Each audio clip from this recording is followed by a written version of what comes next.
काय सांगाल, नेहमीच तुम्हाला महिलांच्या प्रश्नांसाठी ठामपणे उभं राहताना पाहिलंय.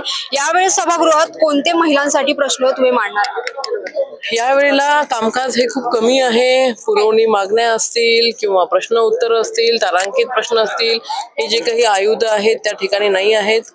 आता सध्याला तर राज्यपालाच्या भाषणावरती त्या ठिकाणी चर्चा आहे, 293चा प्रस्तावावरती चर्चा आहे. त्याच्यामुळे या आयुधांवरती जिथे जिथे बोलता येईल त्या संदर्भात आम्ही बोलणार आहोत. लाडक्या बहिणी ज्या आहेत आमच्या, त्या लाडक्या बहिणींच्या संदर्भातले काही विषय आहेत.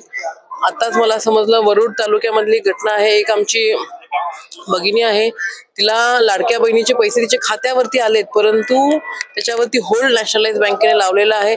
ज्या काही अशा लाडक्या बहिणीमधल्या त्रुटी असतील त्या त्रुटी आम्ही येणाऱ्या काळामध्ये दूर करणार आहोत. 2100 रुपये त्या ठिकाणी लाडक्या बहिणींना देणार आहेत.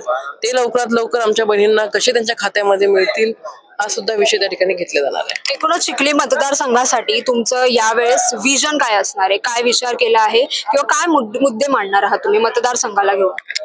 शेतरस्ते आहेत मतदारसंघामध्ये. गेल्या वेळेला आम्ही मतदारसंघातले बरेचसे शेतरस्ते मंजूर केले, ते प्रत्यक्षात झालेत.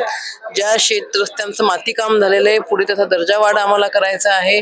सोलार पार्कच्या माध्यमातून मतदारसंघातल्या शेतकऱ्यांना 24 तास वीज उपलब्ध करून द्यायची आहे. जिल्हा परिषदेच्या शाळांची डेव्हलपमेंट करायची आहे. अशा विविध विषयाला धरून त्या ठिकाणी येणारी 5 वर्ष आम्ही काम करणार आहोत.